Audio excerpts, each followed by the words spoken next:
Ok, il n'y a plus le temps. Dans cette vidéo, je vote pour les Anime Awards FR. Il vous reste encore quelques jours pour voter aussi. Le lien est dans la description. Quel sera le meilleur anime de 2022, le meilleur protagoniste, quelle est la meilleure bande-son? Vous connaîtrez tous mes avis en visionnant cette vidéo. Enfin, presque, parce qu'il s'agit quand même d'une rediff de live d'1 heure condensée en 15 minutes. La cérémonie des Anime Awards sera début février sur ma chaîne Twitch, à titre informatif. Si vous ne connaissez pas Kanimi ni les Anime Awards FR, je vous invite à regarder cette vidéo pour plus d'infos. Et sur ce, moi, je vous laisse avec la rediff. Let's go! Ah, vous me régalez, mais vous savez pas à quel point je suis content ce soir. On est là pour les Anime Awards. C'est maintenant, c'est prêt, on peut enfin voter, c'est à vous de jouer les refs. Du coup, on est parti les petits potes pour les votes. Comme je vous ai dit, on était sur vraiment une année assez compliquée pour, en tout cas en tant que membre du jury, etc. Mais je vais vous expliquer tout ça, les quelques galères qu'on a pu avoir, mais surtout vous montrer pour qui est-ce que je vote de mon côté cette année. C'était effectivement très dur de les départager, mais comment est-ce qu'on s'est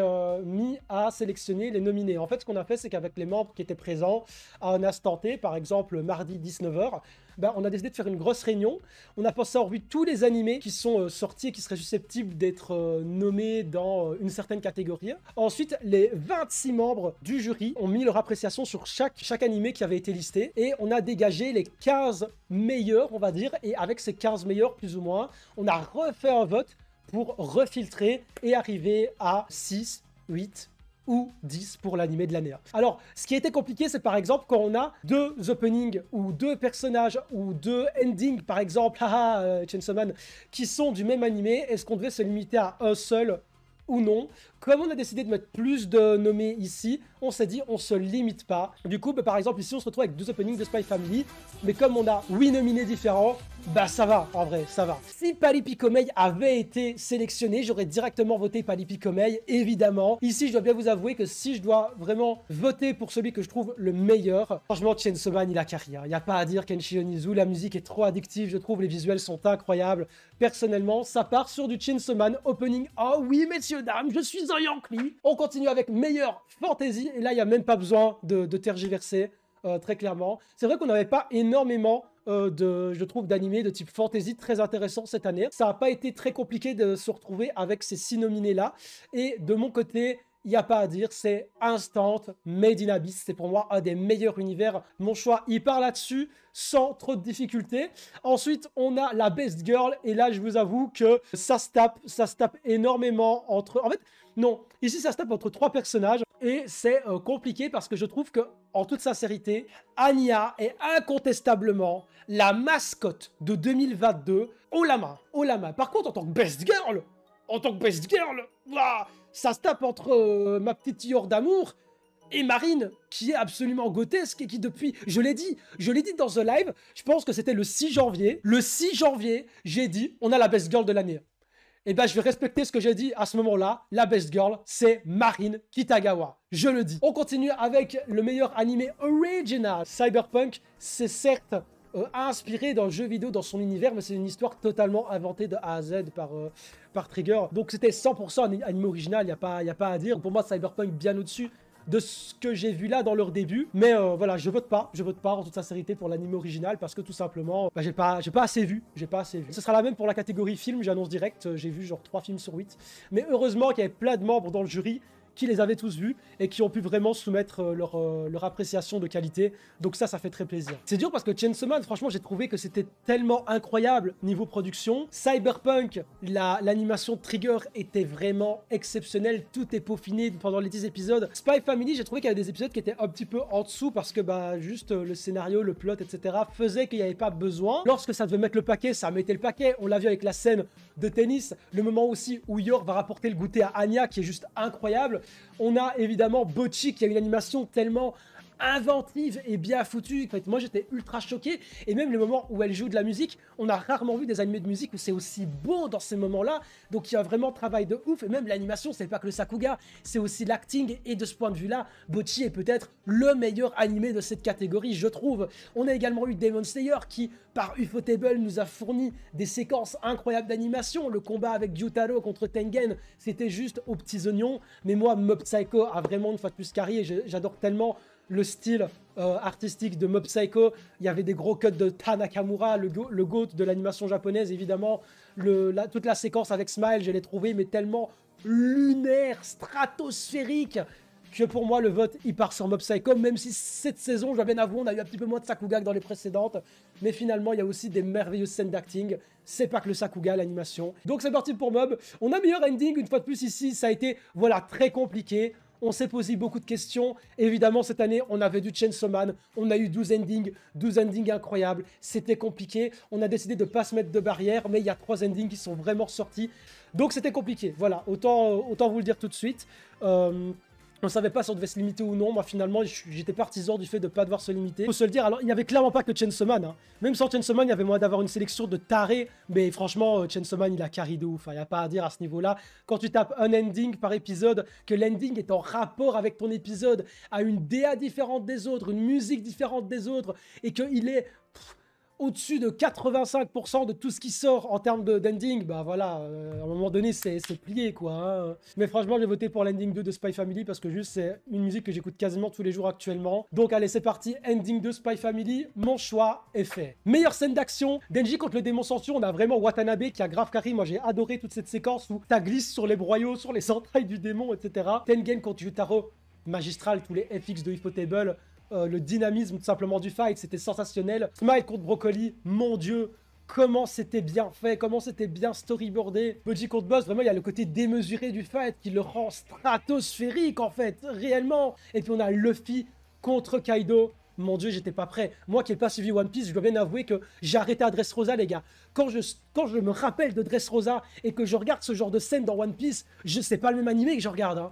C'est pas le même animé, je vous jure. Donc franchement, là, c'est probablement une des catégories pour laquelle j'ai le plus de mal à voter. En fait, là, peu importe qui a le prix de la meilleure scène d'action, je suis heureux, hein, je vous le dis. Mais là, Smile contre Broccoli, allez, vas-y, ça part. Alors là, c'est vrai qu'on a vraiment eu des GOATs. Bien sûr que mon vote, il va aller pour Kang Mei. Vous me connaissez. Loyal, fiable, intelligent, qui a été super drôle, qui nous a sorti des masterclass épisode par épisode. Let's go, on va sur meilleur antagoniste. Et c'est vrai que cette année, je dois bien être honnête avec vous, on a fait le tour et ça a été super simple parce qu'il n'y avait pas tant d'antagonistes marquants que ça. Pour Shide, il a été très intéressant, très intriguant et il a su montrer le danger vraiment de A à Z dans son animé. Tous les jours ici, pour moi, Shigaraki, je vais pas vous mentir, il n'y a pas débat.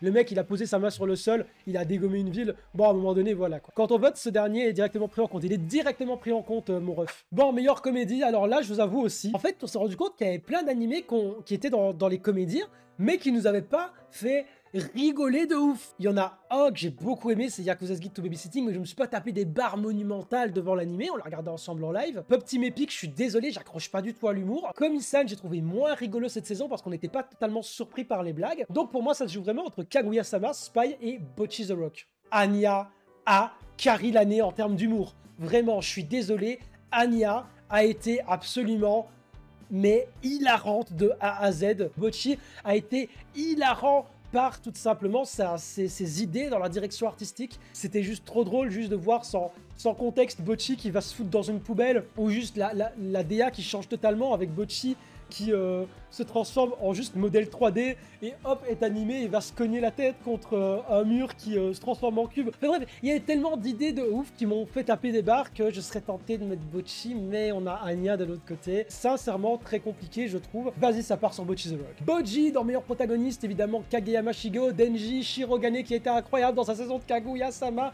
Mais franchement, tous les jours, Kageyama Shigeou.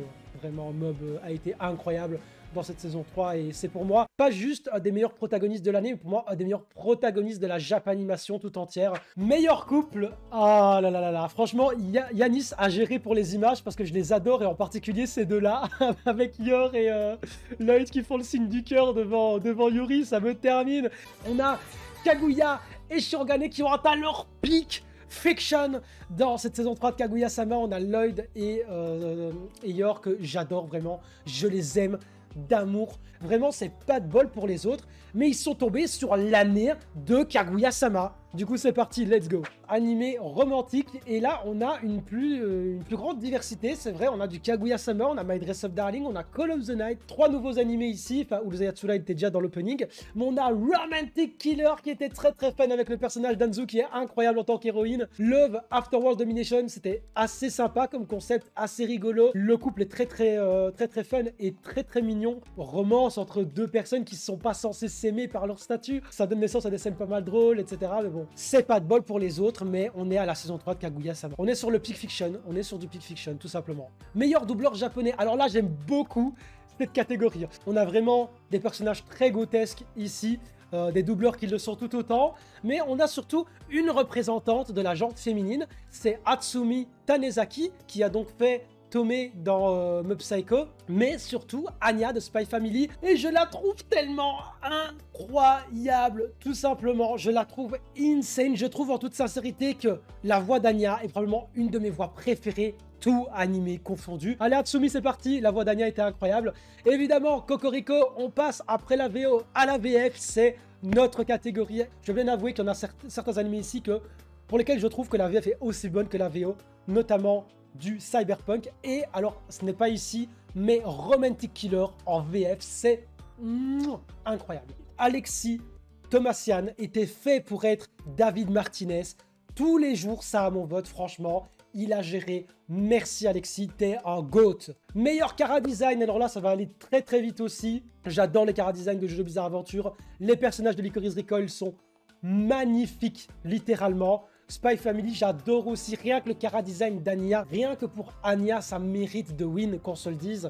On a Chainsaw Man où les personnages sont tellement cool, tellement badass, tellement bien foutus, ils sont incroyables. My Dress Up Darling, rien que pour Marine, et à quel point tous ces cosplays sont incroyables, à tel point que chaque cosplay devient culte et est cosplayé par des dizaines de cosplayeuses en convention. Je trouve ça grandiose. C'est pas par hasard, c'est parce que les chara design et les cosplay design dans My Dress Up Darling sont fantastiques. Et on a Cyberpunk, les chara design de Yo-Yo Shinari, si je dis pas de conneries. Il a fait un travail de fou et franchement, les chara design de Cyberpunk sont grotesques, du gros 10 sur 10. Pour moi, c'est Cyberpunk. Meilleure bande son, si vous me connaissez, vous savez déjà potentiellement pour qui mon choix va aller ici. Il y a un monde où je vote One Piece Film Red, mais dans ce monde, Kevin Godkin n'existe pas. Et malheureusement, nous sommes dans une timeline où Kevin Godkin existe. Donc Made in Abyss, la ville d'or incandescente, qui a fourni également des OST incroyables. Et il faut savoir, c'est que moi je suis un gros fan des OST de Made in Abyss. Enezeve Karadina est mon OST favorite de tous les temps. Meilleur animé, alors là on est sur quelque chose d'un peu particulier, messieurs, dames, nominé à l'animé de l'année, et on est sur un jugement majoritaire et non pas système de vote classique. Vas-y, je vais faire d'abord un premier tour, et ensuite je vais voir si je modifie ou pas, d'accord?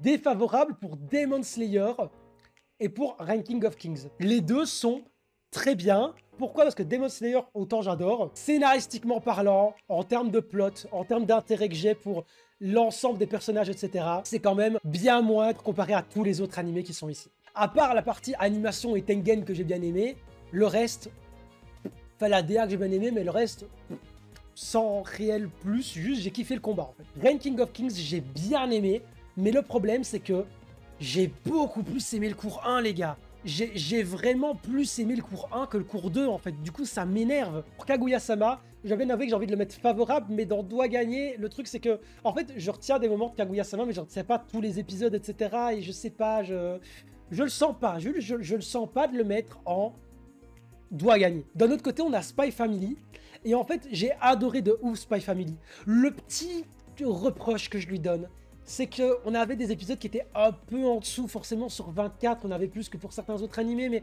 j'ai trouvé qu'il y avait des épisodes qui étaient un peu en dessous, et on avait surtout, dans la deuxième partie de Spy Family, il n'y a pas d'avancement dans l'intrigue de Spy Family, et c'est pas un reproche, parce que concrètement, j'adore juste voir les personnages, mais sur 12 épisodes, ça n'a pas avancé. J'ai beaucoup aimé l'Attaque des Titans, mais je le vois pas gagner. Je le vois pas gagner. C'était cool, mais je le vois pas gagner. J'ai un mauvais feeling ici avec l'Attaque des Titans. Ensuite, on a Cyberpunk. Alors franchement, bon, bref, j'ai adoré Cyberpunk. Hein. J'ai mis 9 sur 10 à l'animé, d'accord? Là, je suis en train de jouer l'avocat du diable. Ensuite, il y a Chainsaw Man. Chainsaw Man, j'ai envie de mettre... Franchement, Chainsaw Man. J'ai envie de mettre ça, Chainsaw Man en favorable. J'ai juste un petit coup de cœur sur Bocchi là où j'attendais rien. Et Mob Psycho qui vraiment est pour moi l'anime de l'année en toute sincérité, voilà, je le dis. Mais Mob Psycho est probablement dans mon top 5 animé of all time.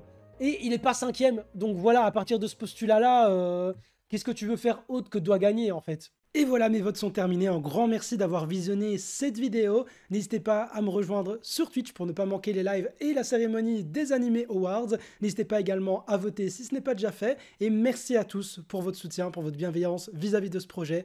Ça me fait extrêmement plaisir. Et sur ce, je vous souhaite une bonne journée, une bonne soirée. Ciao les potes!